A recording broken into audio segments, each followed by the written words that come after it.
Hare Hare, Hare Rama, Rama Rama, Hare Hare.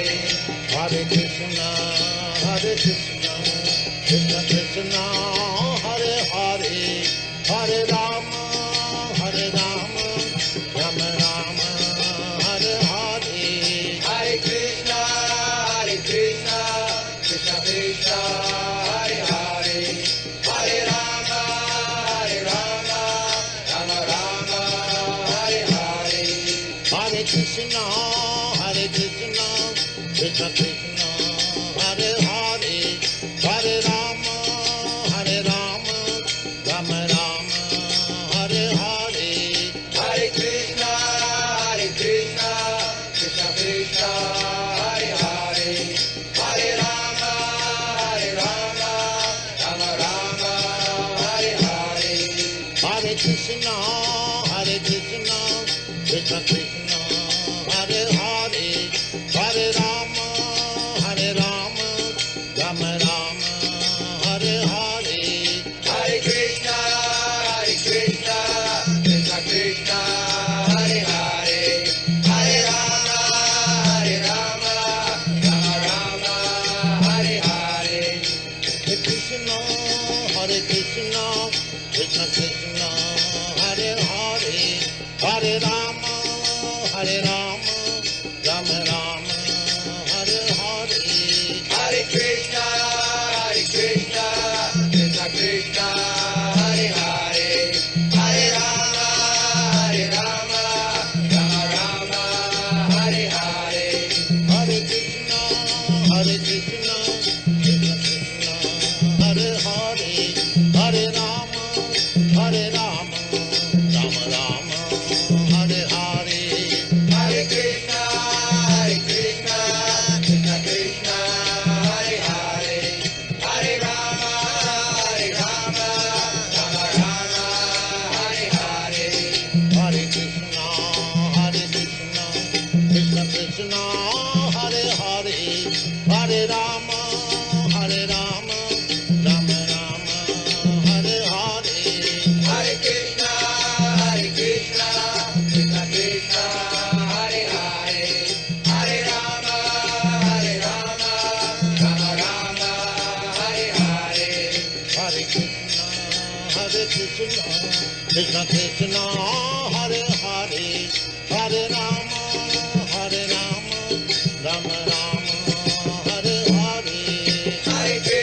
Hare Krishna, Krishna Krishna, Hare Hare, Hare Rama, Rama Hare Hare. Hare Krishna, Krishna Krishna, Hare Hare, Hare Rama, Rama Rama, Hare Hare. Hare Krishna, Krishna Krishna, Hare Hare, Hare Rama, Rama Hare Hare. Hare Krishna, Krishna Krishna,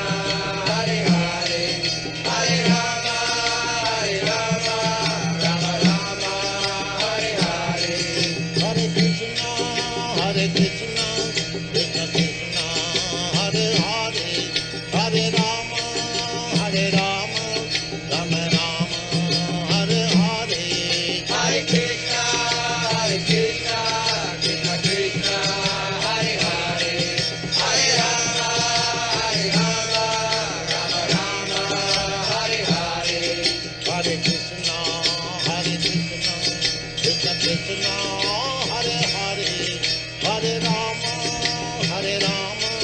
Rama Rama, Hare Hare. Hare Krishna, Krishna Krishna, Hare Hare, Hare Rama, Rama Hare Hare. Hare Krishna, Krishna Krishna, Hare Hare.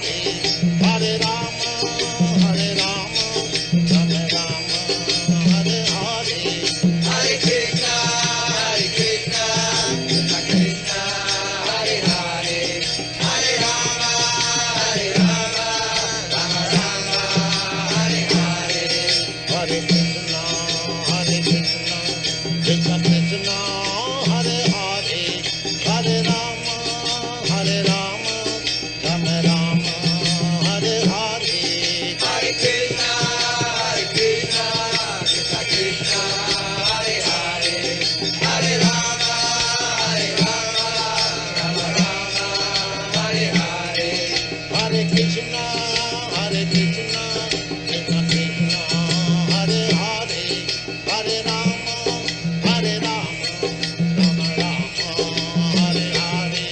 Hare Krishna, Krishna Krishna, Hare Hare, Hare Rama, Rama Rama, Hare Hare. Hare Krishna, Krishna Krishna, Hare Hare, Hare Rama, Rama Rama, Hare Hare. Hare Krishna, Krishna Krishna, Hare Hare, Hare Rama, Rama Rama, Hare Hare. Hare Krishna,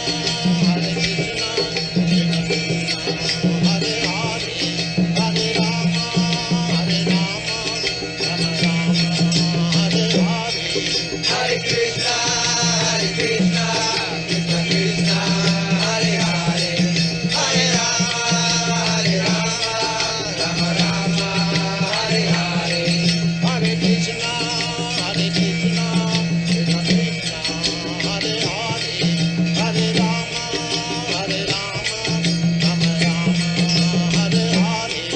Hare Krishna, Krishna Krishna, Hare Hare, Hare Rama, Rama Rama, Hare Hare. Hare Krishna, Krishna Krishna, Hare Hare, Hare Rama, Rama Rama, Hare Hare. Hare Krishna, Krishna Krishna, Hare Hare, Hare Rama, Rama Rama, Hare Hare. Hare Krishna, Krishna Krishna, Hare Hare, Hare Rama, Rama Rama, Hare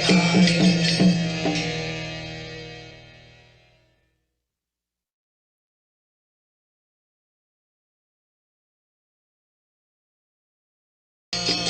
Hare Hare. Hare Krishna, Krishna.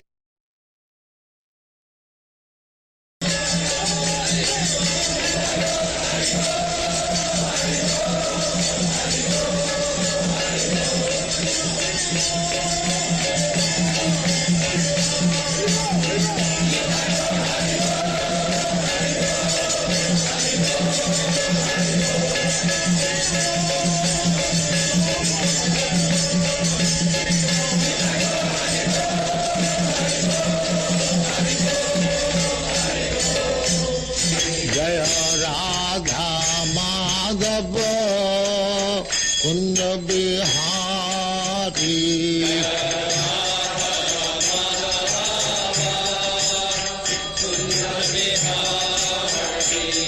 जय राधा माधव कुंज बिहारी।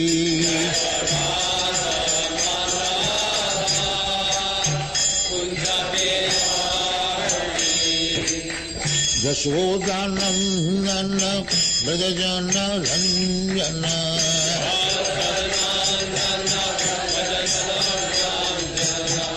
यशोदानंदन ब्रजजन रंजन।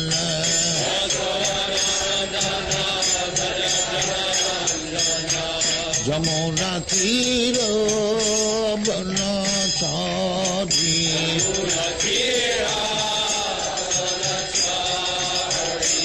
जमुना तीर बनचारी।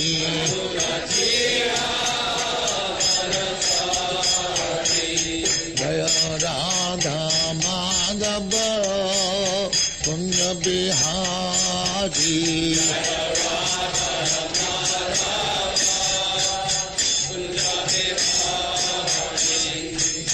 गोपी जन Vallabh Girivardhari.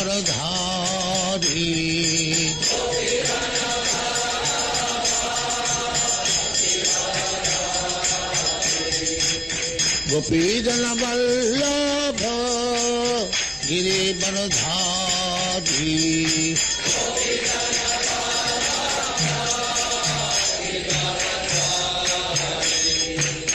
Yashodanandan ब्रजजन Ranjan.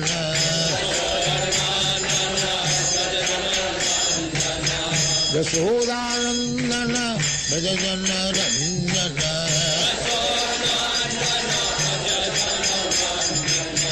Yamuna Tiro Banachari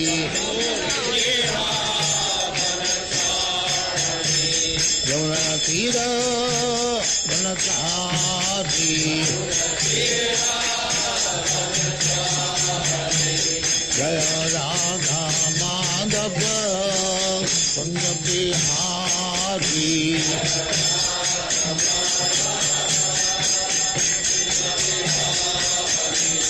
Jaya Radha Madhava Kunja Bihari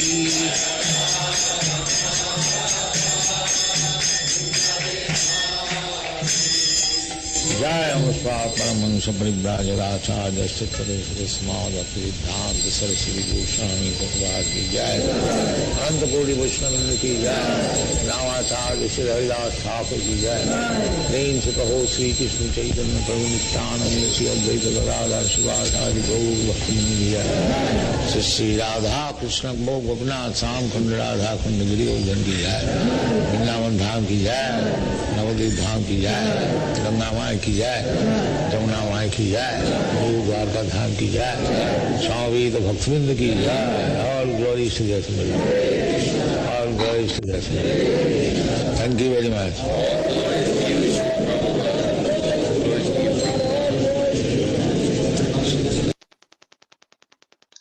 Hare Krishna Prabhu, obeisances. Hare Krishna. Hare pure devotee. We are surviving. We are not seeing you. Your camera is off. Yeah. Hare Krishna. Hare Krishna. Yeah, welcome. So I put the verse on the screen so we can start, please. Okay. Hare Krishna.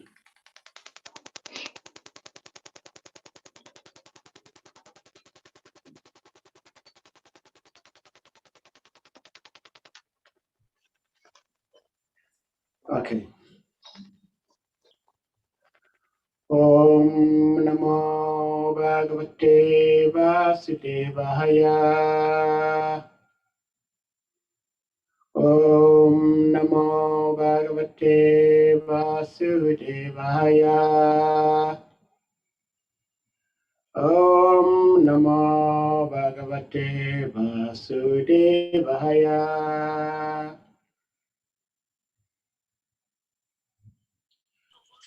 Nam Om Vishnu Padaya Krishna Pristaya Bhutala Srimati Bhakti Tilta Swamini Tinamine Namaste Krishna Padaya Prabhupada Shritatmane Shri Gura Karuna Shakti Bhakti Tirtha Tinamine Nam Om Vishnu Padaya Krishna Pristaya Bhutale Srimati Bhakti Vedanta Swamini Tinamine Namaste Saraswati Devi Gauravani Pracharine Nirvishesha Shunyavadi Pastuchari Shatarini.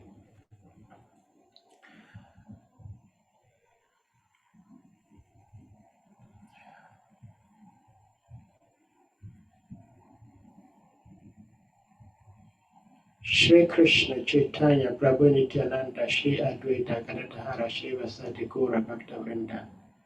Hare Krishna, Krishna, Krishna, Hare Hare. Hare Rama, Rama, Rama, Hare Hare. Hare Krishna, Krishna, Krishna, Hare Hare. Hare Rama, Rama, Rama, Hare Hare. Hare Krishna, Krishna, Krishna, Hare Hare. Hare Rama, Rama, Hare Hare. Hare Krishna. So today's class is taken from Srimad Bhagavatam, Canto 1, Chapter 9, Text 11. It's a continuation of the passing of Bhishmadev.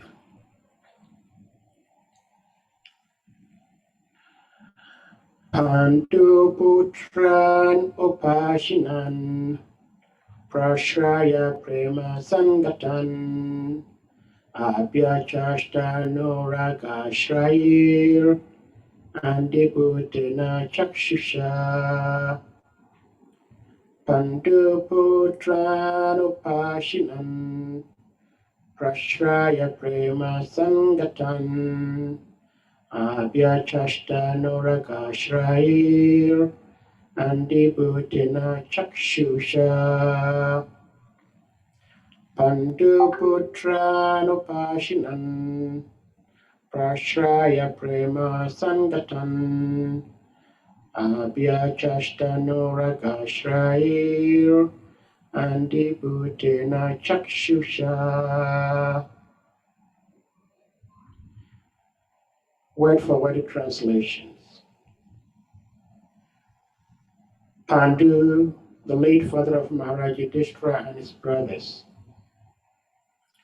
Putran, the sons of Upashinan, sitting silently nearby. Prashraya, being overtaken. Prema, in feelings of love. Sangatan, having gathered. Abhyachasta, congratulated. Anuraga, feelingly. Ashrai, by tears of ecstasy. Andibhutina, overwhelmed. Chakshusha, with his eyes. Translation. The sons of Maharaj Pandu were sitting silently nearby, overtaken with affection for their dying grandfather. Seeing this, Bhishma Dev congratulated them with feeling. There were tears of ecstasy in his eyes, for he was overwhelmed by love and affection. The sons of Maharaj Pandu were sitting silently nearby, overtaken with affection for their dying grandfather. Seeing this, Bhishma Dev congratulated them with feeling. There were tears of ecstasy in his eyes, for he was overwhelmed by love and affection. Purport by Sri Prabhupada. When Maharaj Pandu died, his sons were all small children, and naturally, they were brought up under the affection of elderly members of the royal family, specifically by Bhishma Dev. Later on, when the Pandavas were grown up, they were cheated by Kanin, Duryodhana and company. And Bhishma Dev, although he knew that the Pandavas were innocent and were unnecessarily put into trouble, could not take the side of the Pandavas for political reasons. Hare Krishna. At the last stage of his life, when Bhishma Dev saw his most exalted grandsons headed by Maharaj Yudhishthira, sitting very gently at his side, the great warrior grandfather could not check his loving tears, which were automatically flowing from his eyes. He remembered the great tribulations suffered by his most pious grandsons. Certainly, he was the most satisfied man because of Yudhishthira's being enthroned in place of Duryodhana, and thus he began to congratulate them. Om Ajana Tibrandasya Jnana Jnana Shalakaya Chakshur Onmalitam Yena Tasma Shri Gurave Namaha.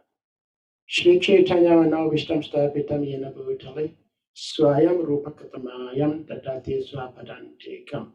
He Krishna Karana Sindhu Dinabanda Jagatpate Gopesha Gopika Kanta Radha Kanta Namashate Tata Kanchana Gourangi Radha Vrindavaneshwari Vrishabhanu Sati Devi Pranamami Hari Priye Vancha Kalpatarubhyascha Kripa Sindhubhya Eva Cha Patitanam Pavanebhyo Vaishnavibhyo Namo Namaha.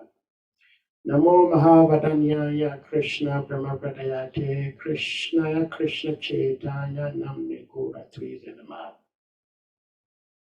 Shri Krishna Chaitanya Prabhu Nityananda Shri Advaita Gadadhara Shri Vasadi Gaura Bhaktavrinda. Hare Krishna Krishna Krishna Hare Hare Hare Rama Rama Rama Hare Hare. Hare Krishna Krishna Krishna Hare Hare Hare Rama Rama Rama Hare Hare. Hare Krishna Krishna Krishna Hare Hare Hare Rama, Hare Rama, Rama Rama, Hare Hare. Hare Krishna. So the text again reads, the sons of Maharaj Pandu were sitting silently nearby, overtaken with affection for their dying grandfather. Seeing this, Bhishmadev congratulated them with feeling. There were tears of ecstasy in his eyes, for he was overwhelmed by love and affection. Well, I welcome you all again. I'm sure most of us have been following this pastime of the battlefield of Kurukshetra.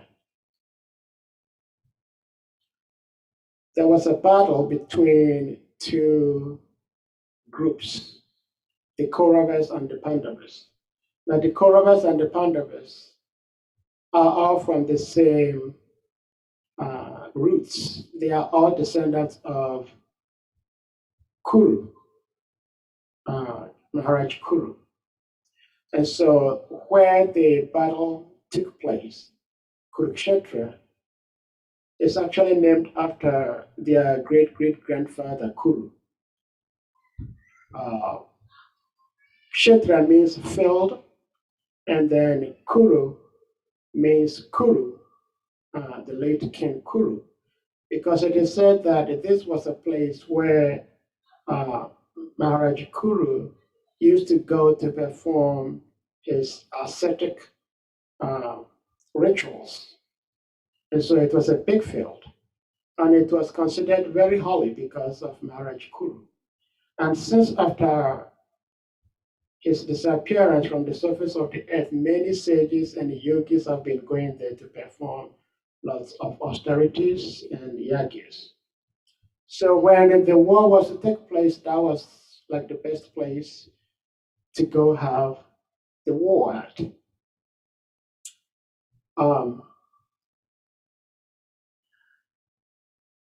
We've been reading that Peter Bhishmadev, grandfather Bhishmadev, he actually cared for both the Kauravas and the Pandavas. He cared for Maharaj Dhritarashtra's children. He also cared for Maharaj Pandu's children. And Pandu, we all know, died when his children were really young. I read somewhere where it said that when Pandu died, his eldest son, which was Maharaj Yudhishthira, was just 16 years old. So we have Yudhishthira, we have Bhima, Arjuna, Nakula, and Sahadeva. So if Yudhishthira was 16, that means that the other four siblings were much younger. So after the disappearance of King Pandu, it was Bhishmadev who actually brought these children up. He trained them. We know in most cases that grandfathers are usually much dearer than our fathers. So Bhishmadev loved his grandchildren, the Pandavas. He also loved the sons of Dhritarashtra, headed by Duryodhana. But in the purport, Srila Prabhupada was explaining, and personally I've also been asking, how come that Bhishmadev, who is so learned, a very great personality, actually one of the 12 Mahajans, will side with Duryodhana, who is on the negative side? But Srila Prabhupada is explaining here in the purport the reason.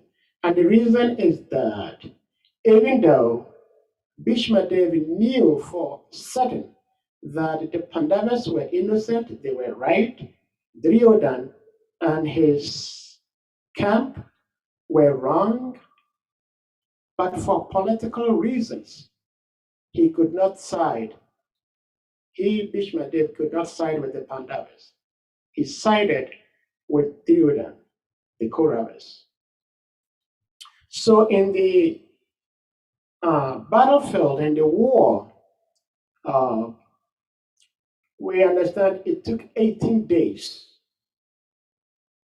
The battlefield of Kurukshetra took 18 days. On the 10th day, Bhishma Dev was pierced with all these arrows from Arjun's bow, and the arrows were so sharp and designed in such a way that, according to the Mahabharata, there was not even like an inch left in Bhishma Dev's body for another arrow to pierce into his body. But the arrows were pierced into his body in such a way that he was like suspended. His body was not touching the floor.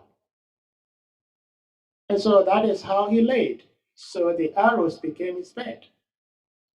And that is why they said the bed of arrows. Because he was laying on these arrows, but his whole body was not touching the earth.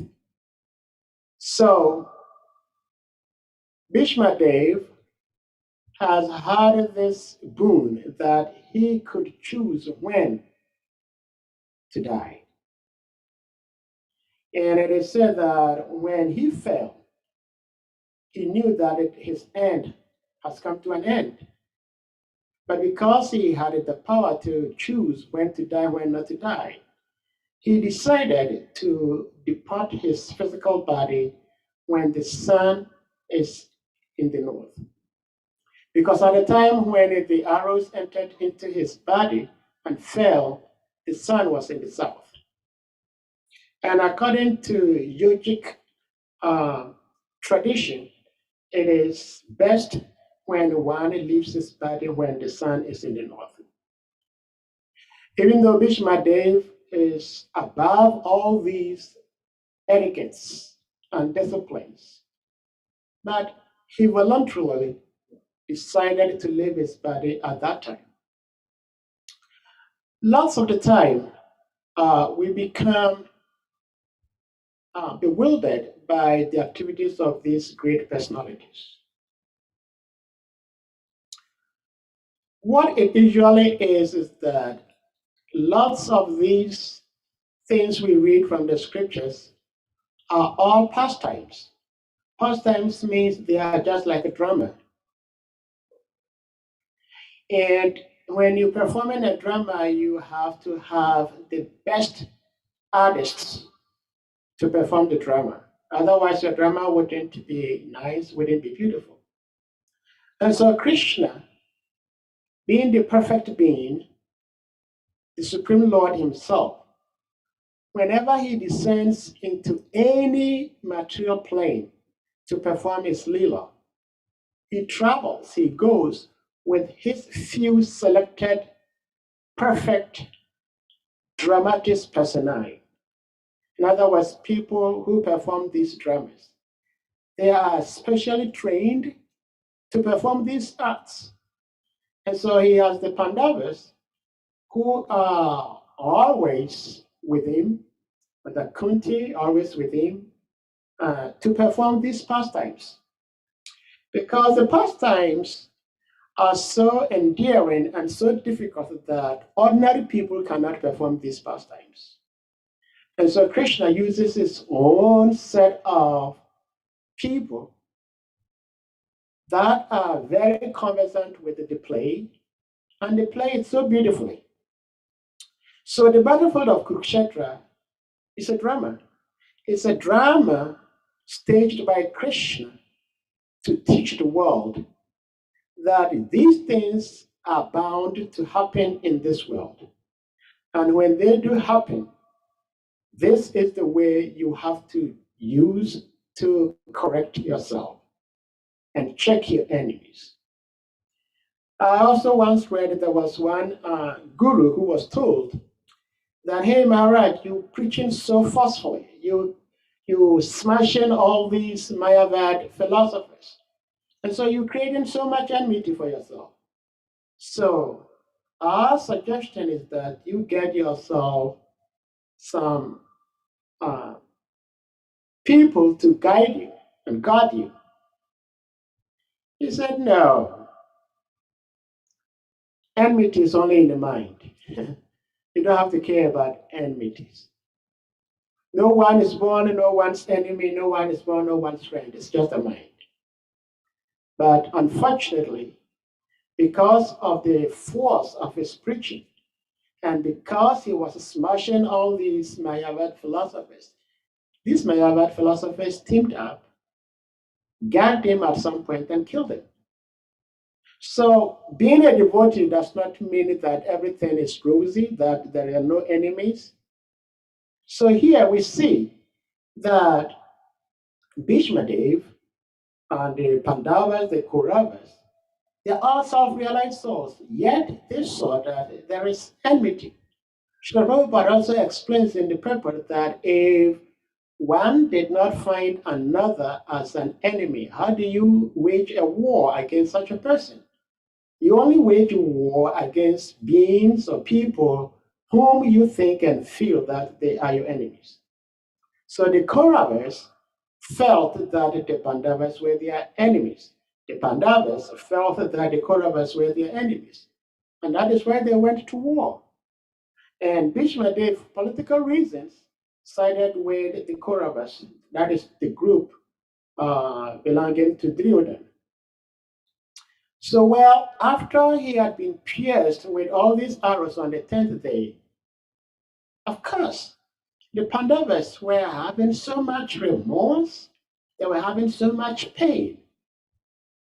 And this also brings to mind how difficult it is to worship God. It's very, very difficult to worship God. If one claims that God worship is very easy, then if I just listened to one lecture Bhakti Damodara Maharaj gave in Mauritius, and he was re-emphasizing on this same topic that if anyone claims that spiritual life, Krishna consciousness is very easy, then it means that person hasn't yet started practicing devotional life. Krishna consciousness is very, very difficult. Why? Because it is difficult because Krishna is an autocrat. When Krishna wants to do something, he doesn't have to seek advice or opinion from anybody before he does it. He does it whenever he feels he has to do whatever. But this also does not make Krishna so evil, so bad that he always wants to do what he wants to do, so he's always punishing beings even when they do not deserve to be punished. No. He does what he does because only Krishna, can act as Krishna. Krishna never became Krishna. It wasn't like at some point Krishna was not Krishna and then at some point he became Krishna. He's always been Krishna and he will always remain Krishna. God is God. There is nothing anybody can do to become God. And because God is God, and he knows the past, the present, and the future, and he is actually the main force behind all the happenings that is taking place, we accept him as the supreme personality of Godhead. And so Krishna was very much understood by Bhishmadev that this Krishna who has come here with these Pandavas to pay his tribute and respects to me, acting like an ordinary human being, is actually not an ordinary human being. He is the supreme personality of Godhead himself. He is the source of Narayan. So, Krishna staged all these different scenes of the drama for Bhishmadev to educate Maharaj Yudhishthira, because Maharaj Yudhishthira had been installed in place of Duryodhana. And Lord Krishna wanted Bhishmadev because he knew that Bhishmadev, even though he was fighting against the Pandavas, but within his heart, he never ever wanted to see the Pandavas suffer, even for a second. So even though externally he was fighting against the Pandavas, but in his heart, he was with the Pandavas. And he honored and respected Krishna as the Supreme Personality of Godhead. And so Krishna, when he joined the Pandavas and they approached grandfather Bhishmadev on his bed of arrows, actually it is said that he laid on that bed of arrows for 58 more days before he left his body. So Krishna, wanted Bhishmadev to impart the divine wisdom of how to rule a nation, how to rule a kingdom to Maharaj Yudhishthira, so that Maharaj Yudhishthira's reign will be a success. And so they all appeared before Bhishmadev. And we've been reading from the previous verses the number of great personalities that paid homage to grandfather Bhishmadev on his dying bed. The sun god was there, Shiva was there, Narada Muni was there, Shukadev Goswami was there. All the great personalities you can think of were all there. They were all there because they know how powerful, how special, how unique Bhishmadev is. And so they all were there. They were all there to pay their homage to Bhishmadev. And so when they all got there, when Krishna and the Pandavas, when they got there in the assembly of all these great personalities, Bhishmadev turned his head and saw Krishna, and he started addressing Krishna with the most powerful, blissful, glorious prayers that, Lord Krishna, you are the one and the only Supreme Personality of Godhead. There is none other than you. You are the source of all incarnations. You are the source of Narayana, who is the source of all incarnations in all these material worlds. And here you are. And Bhishmadev again turned to Yudhishthira and reminded Yudhishthira, do not mistake the familiarity you have with Lord Krishna as your cousin. You related with Krishna as your cousin. But he is not. He is the Supreme Personality of Godhead himself. So, because the Pandavas were so familiar with Krishna, they sometimes forgot the position of Krishna, and they related with Krishna as co-equals. You know? Just familiarity breeds contempt.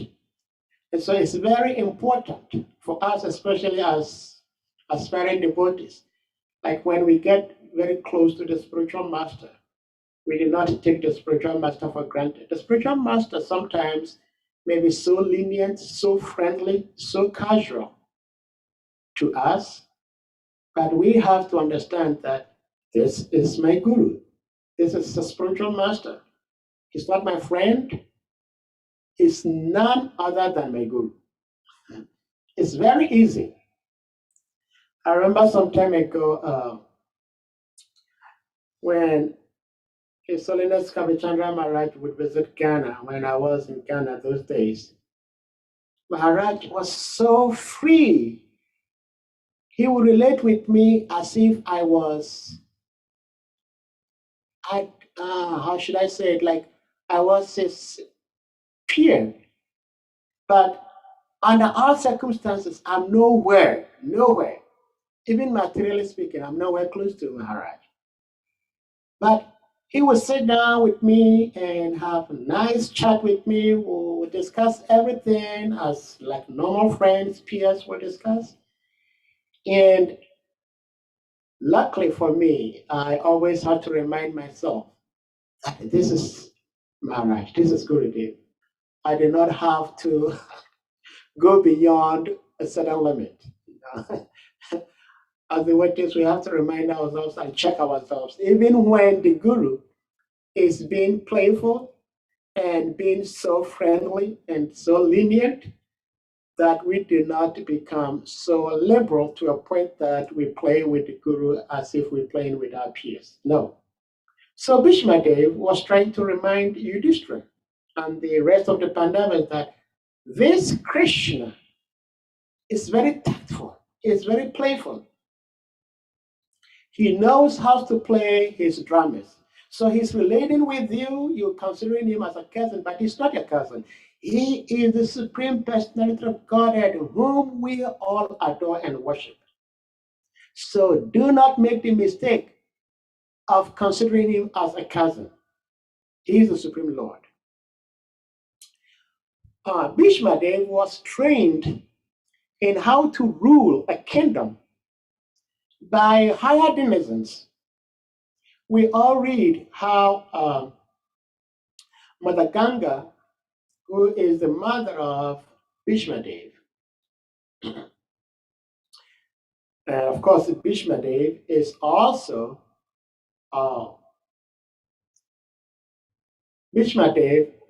related to the Pandavas because they are coming from the same root. So Mother Ganga took Bhishmadev in her kingdom. So that also explains that whenever we find like a body of a river, there is a kingdom within the river. And there are beings living within those kingdoms. And those kingdoms have beings who have feelings just like we earthly human beings do. Bhagavad Gita explains that there are 8,400,000 species of life, of which 400,000 species belong to the human species. And so we on earth are not the only human beings. There are many other human beings on other planetary systems, but they're all humans. And so in the abode of Mother Ganga, there are beings, they're also humans. So Bhishmadev was taken into this world and was trained by Mother Ganga herself, as well as Brihaspati and other higher beings in how to rule a kingdom. And so Lord Krishna wanted Bhishmadev to impart this knowledge to Maharaj Yudhishthira, so that in his physical absence, when Maharaj Yudhishthira, being the king, could apply these techniques, these steps to rule his kingdom. And it is said that when Maharaj Yudhishthira ruled his kingdom was as good as the abode of Indra. So whatever we do, whatever we read from the scriptures are all meant for our own good.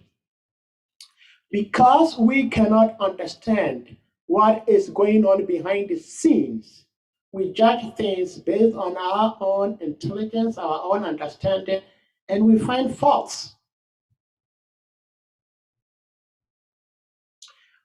Bhishmadev, even though he is pierced with all these arrows, he was in excruciating pain. Yet, it is said the very moment he saw Krishna, all his pain dissipated, all his pain disappeared. And Krishna encouraged Bhishmadev to speak. It is also said that when the Pandavas were exiled to go into hiding, they should be in incognito for 12 years. we read that Bhima had a child with one demoness called Hidimbi. And that child was Gatotkacha. And Gatotkacha also had a son. And this son is said to be the most strong and artful warrior that any army camp can ever have. And he was the son of Gatotkacha, which means he was the grandson of Bhima. And his name was, what was his name? I can't get a name. I'll get a name. But he is so powerful that he actually used to live in the south. The battlefield of Kurukshetra is on the northern part of India. So he heard about the war that was going to take place and he wanted to witness it. And he actually also wanted to partake in the war. And so he came all the way from the south to the north to partake in the war. Yes, his name was Babarik.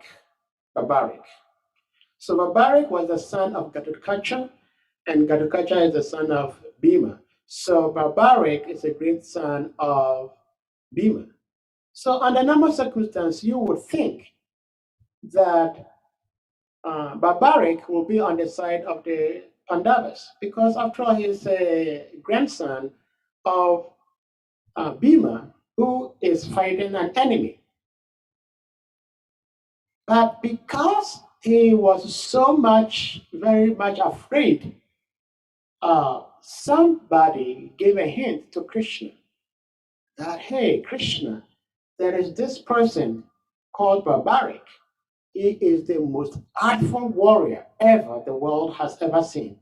And he is coming to partake in the war. So you have to step in. So Krishna heard about it and then invited him. So Krishna asked Babarik, on which side are you going to fight? Babarik said, I'm going to fight on behalf of whichever camp that is losing the fight. In other words, if today the Pandavas appear to be losing, he is going to fight on the side of the Pandavas. If tomorrow the Kauravas start winning, he is going to fight on the side of the Pandavas. In other words, whichever camp is winning, he's going to fight against that side. So in his quiver, it is said that he only had 3 arrows. So Krishna asked him again, all right, I understand you're not going to fight for any particular camp. You're going to fight against whoever is winning. Why do you have only 3 arrows? He said, that's all I need. I only need 3 arrows. Because with 1 arrow, I can shoot this arrow and the arrow can find whoever is against the side that I want to fight against. So Krishna says, how is that going to be possible just with 1 arrow? If that is the case, I want you to prove to me. So Krishna took him under one big, huge banyan tree with so much leaves. And Krishna asked him, okay, I want to see how strong and how powerful your astra is, your weapon is. So he shot 1 arrow, and with that 1 single arrow, all the leaves on this big banyan tree, everything fell down. And there was this arrow still whirling around the lotus feet of Krishna. Why was that? Because Lord Krishna had actually plucked one of the banyan leaves and hid it under his foot. And the arrow knew that there was one leaf hidden under his foot, and so it was cycling around Lord Krishna's lotus foot. So Lord Krishna lifted up his foot, and the arrow pierced through that leaf. So Krishna said, yes, this is an amazing. I'll have to find a trick to get this guy, barbaric, out of participating in this war. Because if he participates in this war, there is no way we're going to win. And so Krishna said, of course, Barbaric knew who Krishna is. He knew that this is the Supreme Personality of Godhead. So Krishna said, can I ask you for a favor? Barbaric said, yes, you can ask me for any favor and I'm ready to do it for you. Krishna said, I want you to give me the head of one special warrior. So just tell me who that warrior is and I'll give you the head. So Krishna said, wait for me. Krishna went to his room, came back with a mirror, and showed the mirror to Barbaric. Says, who do you see? That is the warrior I want the head to be taken off. So Barbaric, with an arrow, took off his own head. But as soon as he took off his own head, he pleaded with Krishna. He pleaded with Krishna that, Krishna, I've come all this way from the south to participate in this great war. Now you've prevented me from participating in the war. But at least let me witness it. I just want to witness this battle. It is so unique, it's so special. It's 1 out of billion. So I just want to witness it. Krishna said, no way. If you want to witness it, I can make you witness it. But there is no way I'm going to make you partake in this war. So you've given me your head, I appreciate it, I'm going to let you witness this fight. And so Krishna placed his head on a pole, and he placed it at a vantage spot where he can witness all the actions going on the battlefield. So at the end of the war, after the 8th day, people started speculating who was the greatest warrior, who fought the best, who fought the best, who killed whom. And so they all said, why don't you go and ask Krishna? Krishna is all-knowing, he knows everything. So they approached Krishna and asked Krishna, who was the strongest warrior on the battlefield of Kurukshetra? Krishna said, why are you asking me? I was also busy on the battlefield. I was busy riding Arjuna. So I couldn't actually witness the war. But if you want to find out who actually witnessed the war, then why don't you go ask Barbaric? So they went and asked Barbaric, just the head. But the head could still see, could still hear, could still open his mouth and speak, and could see. And so Barbaric told them, during the war, there was only one being that was doing all the killings. And who was that being? That being was the Sudarshan Chakra. And so Krishna had told Arjuna that, hey, fight this war. I've already killed all these people. Bhishma Dev knew that Krishna had already killed all these people. Krishna was just using them to give them the glory, to give them the fame. And that is why I said initially that it's very difficult to worship God. Because all the arguments that Arjuna was bringing forth against Krishna's request for him to fight were all meaningful. They all made sense. Yet Krishna had his own plan. And so I heard His Holiness Kavachandra Maharaj say, actually he said this many times, he says, You have your plans. I have my plans. Krishna also has his plans. But at the end of the day, there is only one plan that is going to be carried out. That is Krishna's plan. So Krishna's plan was to kill all these demons. And he just used these personalities to fulfill whatever he desired. And so today, as we're speaking, we're glorifying Bhishmadev. We are appreciating Bhishmadev. We are appreciating the Pandavas. If Krishna had not enacted the drama in this way, there's going to be so much difficulty for us as to how to face life when we are faced with life challenges. But because Krishna had arranged all these people to be killed and had handpicked these personalities as the instruments he was going to use to fulfill his desires, Bhishma Dev never forgot that. He ever knew that all these things are going on all because of Krishna's plans. And because Krishna wills it, it's going to happen. And so, Bhishma Dev, as we all know, as one of the 12 Mahajans, is teaching us by example that even though one may be compelled to say or do something that is contrary to his spiritual ethics, but internally, one should never deviate from Krishna.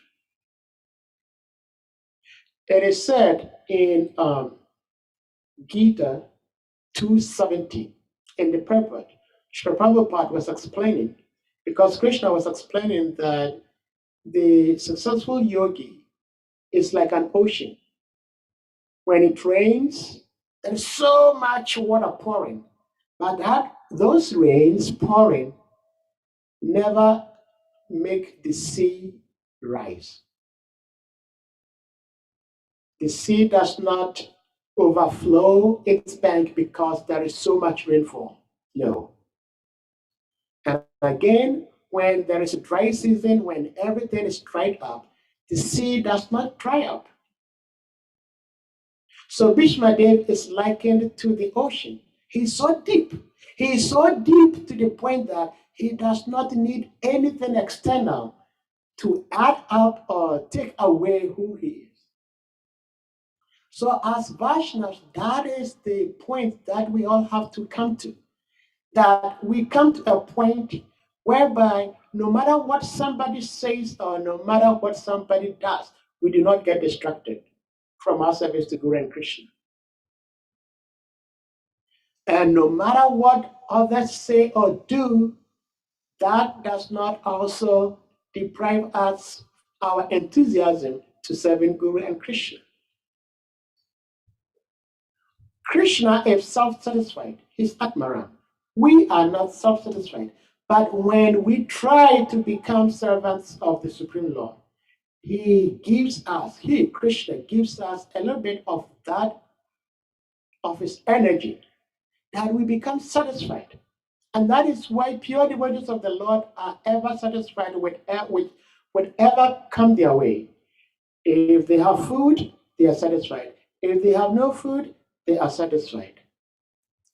We struggle to make ends meet. And if at the end of our struggle, what we're looking for does not fructify, we do not get discouraged. We still move on. We become deep like Bhishma Dev. So despite all the pains, all the agonies that Bhishma Dev went through, he never for a moment forgot about Krishna or forgot about the position of Krishna. So even though he was going through this excruciating pain, but when he saw Krishna, he became so grateful. And just by seeing Krishna, he forgot about all his pains and agonies. And he was so much peaceful when he saw that his loved Pandavas have now been enthroned as kings, headed by Maharaj Yudhishthira. And so as we read it, we'll come to a point where we realize that Maharaj Yudhishthira was imparted the divine knowledge how to rule a kingdom by Bhishmadev. And as such, his kingdom was as good as Indraloka. So let me say it is 10 minutes of the time. I will end here, and if anybody has any question, you can ask, you can comment. And again, I thank you all for attending this Bhagavatam class. Hare Krishna.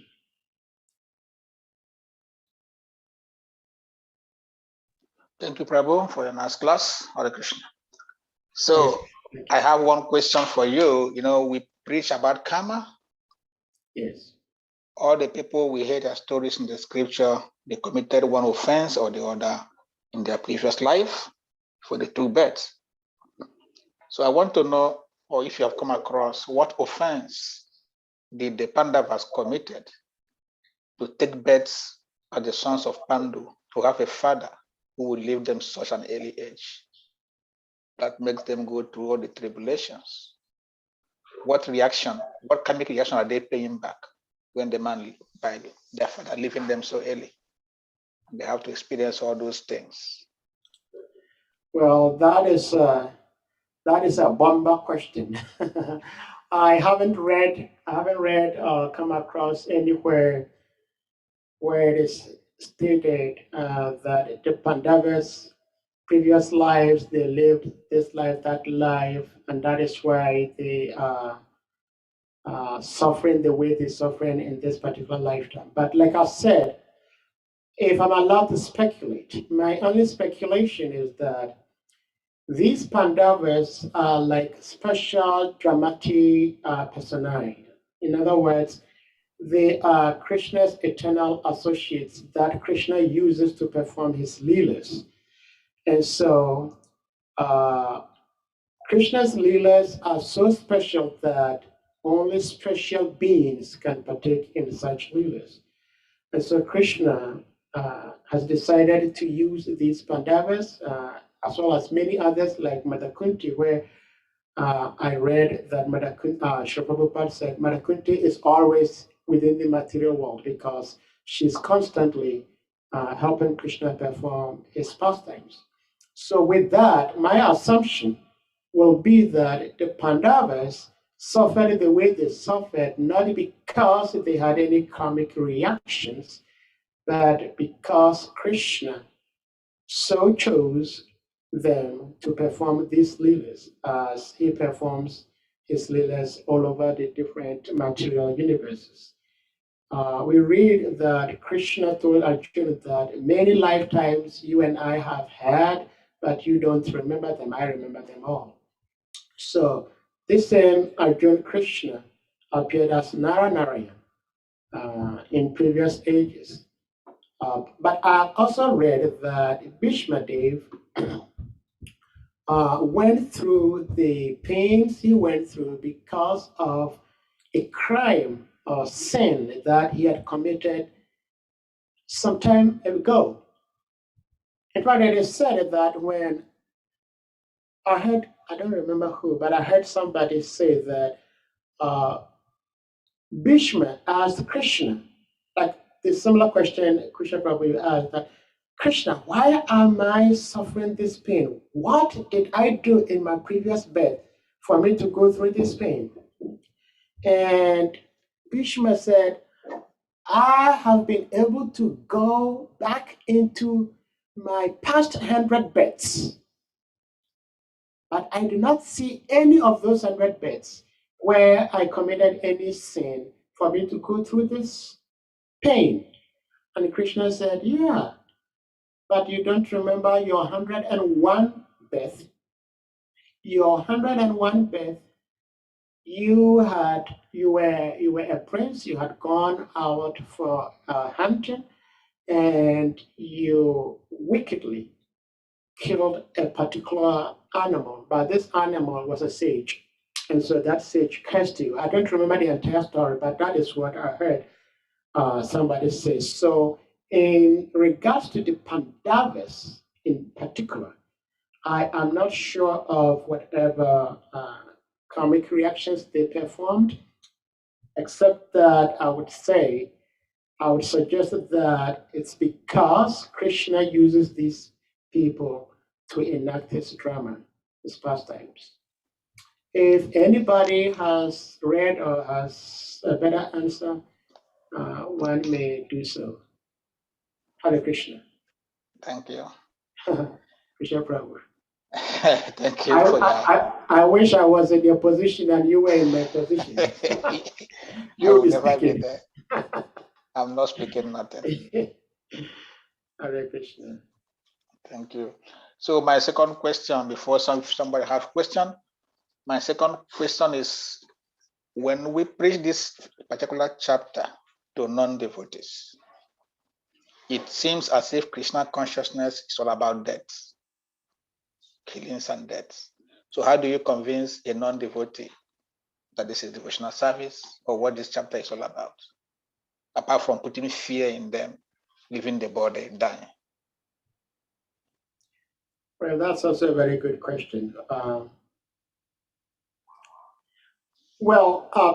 Part of our philosophy, of our teachings, ISKCON as an organization is death. Until very recently, nobody had actually written any book on the science of dying. I remember some time ago there was a big fair in Accra, and I had gone there as Hare Krishna representative. I had a book stand, and I had different topics that we discussed. Like if you got into our booth, into the Hare Krishna booth, these are topics we discussed. And one of such topics was the art of dying, which is a special chapter in the science of self-realization. Srila Prabhupada explains the art of dying. Dying is inevitable. We're all going to die at some point. So we have to learn how to die. Now, we all eat, and we actually do not think that there is a science of eating. But those who know the science of eating, they pay much attention whenever they are eating. And so eating is so common that nobody really pays attention to, what do I need to think about when I'm eating? Nobody really thinks about that except those who are trained that way. And so except one is trained, because we always see different beings dying, and it's become like, okay, for us, we are going to die. He died, she died, I'm going to die, and so what? But there is an art and there is a science of dying. We read that Bhishma Dev, when he was pierced with all these arrows, he knew that his death was very close. But he also knew that it was not the appropriate time for him to die. And so he held on till when it was appropriate for him to die. So Krishna consciousness, we teach people that whether we like it or not, we're going to die. But what happens when we are dying? And what happens after death? And so we teach that when we as human beings are dying, it is not a pleasant thing. There is so much pain. And thank God, I have witnessed so many deaths. And I try to see all these deaths I'm witnessing in the eyes of the scriptures. And it's so amazing. Some people meet death as if they are having a party. Some people meet death as if they've been arrested by the mafias. Some people have so much fear Some people have so much fear they want to run away from death. Some are so okay, so pleasant, so calm that they want to meet death. They actually ask for death. And so we understand that at the point of dying, there are so many invisible beings that come around. Depending on who we were when we were on this earth, that will attract either divine, pious, beautiful looking beings, or if there are so much negativities in our lives, then we see all these horrible, horrible creatures coming after us. And when we are pious, after our death, then we have a higher, better place than this particular plane we are on at this moment. Actually, it is said in the scriptures that at the point of death, whatever we remember, we will achieve. And so Krishna says that whoever upon quitting his body remembers me alone, he attains my abode. And he promises, says, for this there is no doubt. Now, the question I've asked before that is, what about if one is unable to think of Krishna? So there is a story which I read some time ago. There was a cab driver, a taxi driver, who got a call to pick up for a pickup. So he went to the address that was given to him. And to cut the long story short, he found out it was a very, very elderly man who was calling for the taxi. So he helped this man carry his small luggage into the trunk of the taxi and drove him to an old age home, like a nursing home. And when he got there, he helped him carry his luggage from the taxi to the facility. And then he actually walked with him to see this person, this elderly man was going to visit. And he realized that he was visiting an elderly woman who has dementia. She's forgotten anything, everything. The man was sitting in front of him and cannot even remember him, doesn't know who was sitting before her. So the cab driver asked him, why did you have to take so much labor to come visit this woman who doesn't even remember you? She doesn't even know you. So the elderly man said, excuse me, well, she does not remember me, but I remember her. I remember all the beautiful lives we've lived, she was the wife of this elderly man.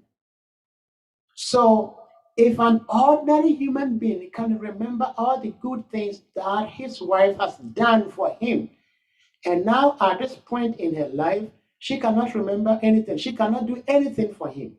But he remembers whatever she had done for him. And so he will go and visit her and do whatever he can to make her life livable. What to speak of Krishna? And so even though we may not be able to remember Krishna, but Krishna will remember us at the point of death. And so Bhishma was going through so much pain. Of course, he remembered Krishna, but Krishna never forgot Bhishma Dev. And so Krishna appeared before Bhishma Dev. It is also said that this actually appears to be the same with African tradition. In African tradition, it is said that when one dies, he appears before the god of death. In the case of Krishna consciousness, we say Yamaraj. And the god of death judges you based on your lifestyle on earth.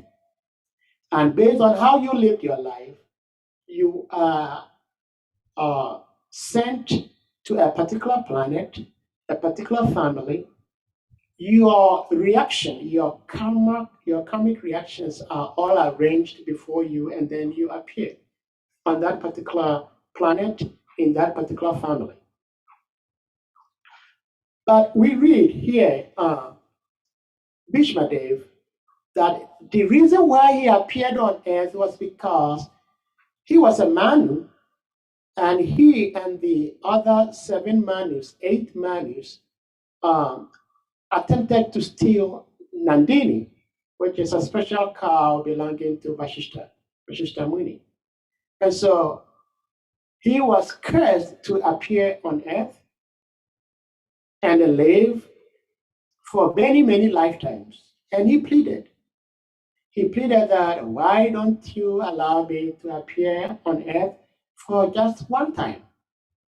Because he was able to plead and was agreed upon. He appeared just one time. The other 7, they just had to live as human beings for a very short lifespan. And that is the reason why Ganga was killing them. Ganga explained all this to Maharaj Pandu. So just like Bhishmadev was able to decide and choose where and how many times he wanted to appear, it is said that when we die, the soul looks back and sees everything he had done while occupying that particular material body. And the soul becomes so faithful and sincere to himself that he does not even ask Yamaraj to be judged. He judges himself.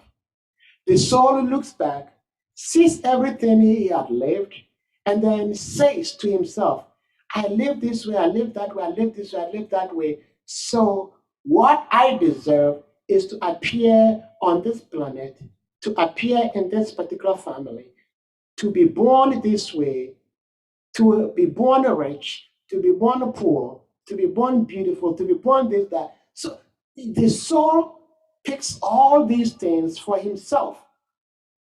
And that is why we cannot actually blame anybody, because we chose to be living the way we live today. And so whatever we find ourselves in, whatever situation we find ourselves in, whether we are rich, we are poor, we are short, we are tall, we are handsome, we are ugly, we chose all this because of our previous life experiences. And so we have nobody to blame but ourselves. And so, yes, Krishna consciousness, we talk so much about death because that is the final exam that everyone has to take. There are so many exams that different people take that others do not take. I do not have to take a I do not have to take a doctorate exam because I'm not going to school to become a doctor. I do not have to take an exam to pass and become a member of the bar because I want to become a lawyer. I'm not becoming a lawyer, so I do not have to take that exam. But there is this exam, which is death, that we all are going to take. No matter what field we belong to, we're all going to take that exam. And the more we know and prepare for this exam, the more likelihood that we're going to pass this exam with flying colors. And so in Krishna consciousness, there is so much emphasis on death because it's the final exam we all have to take. And we do not want to fail this exam. We want to pass and never have to retake this exam again. Thank you, Prabhu. Hare Krishna. Thank you. You mentioned in your, because of your lecture, that you have experienced so many deaths, maybe in your place of work. So my question is, as a devotee, a doctor, where you experience so many deaths, do you give the sick people or dying people any devotional assistance, like playing Prabhupada Japa for the holy name, or giving them Mahaprasadam when you know they're going to die, as a part of preaching at work? Hare Krishna, that's a very good question. I wish I could do that for all my dying patients, but I cannot do that because of legality. But I can't say much about my workplace, but at work, I'm known as a priest, and so sometimes I'm asked to pray for a particular individual. If the administration, if the family members of the dying person permits, then yes. So there have been few occasions where I've been able to chant the Maha Mantra to the hearing of the dying person.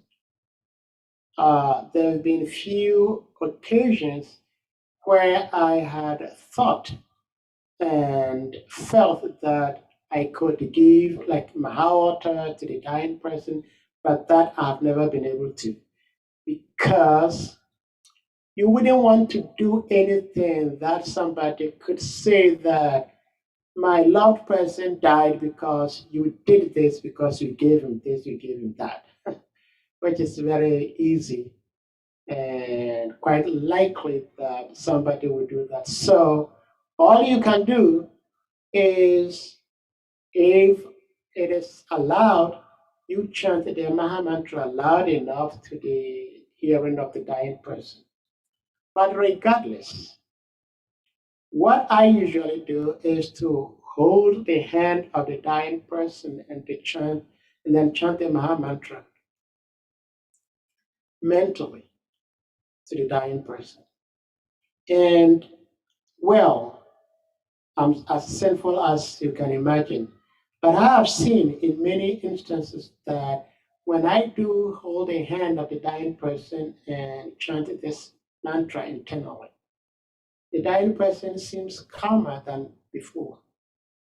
So everything we are taught is practical and is real.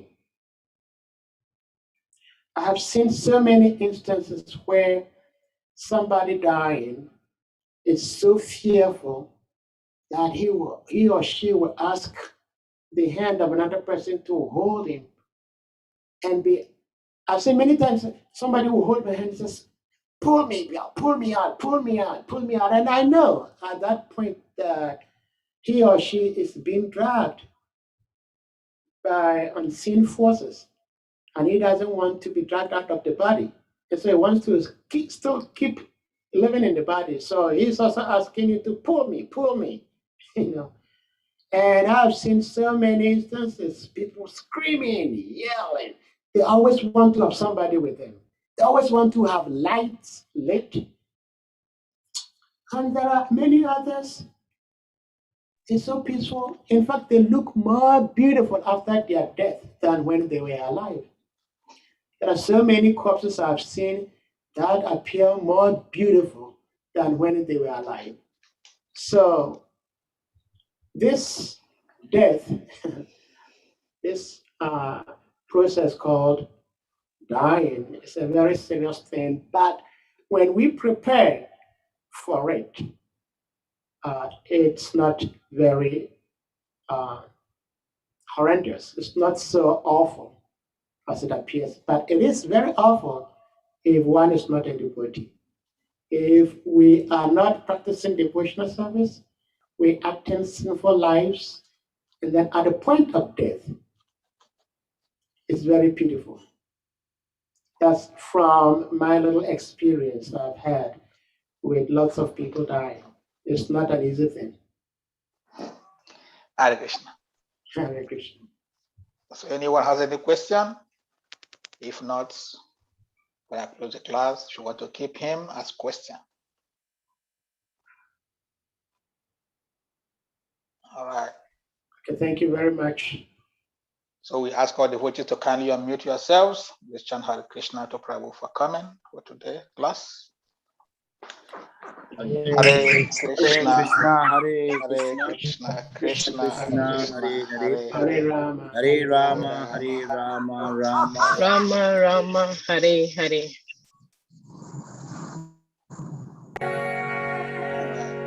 Okay, thank you very much.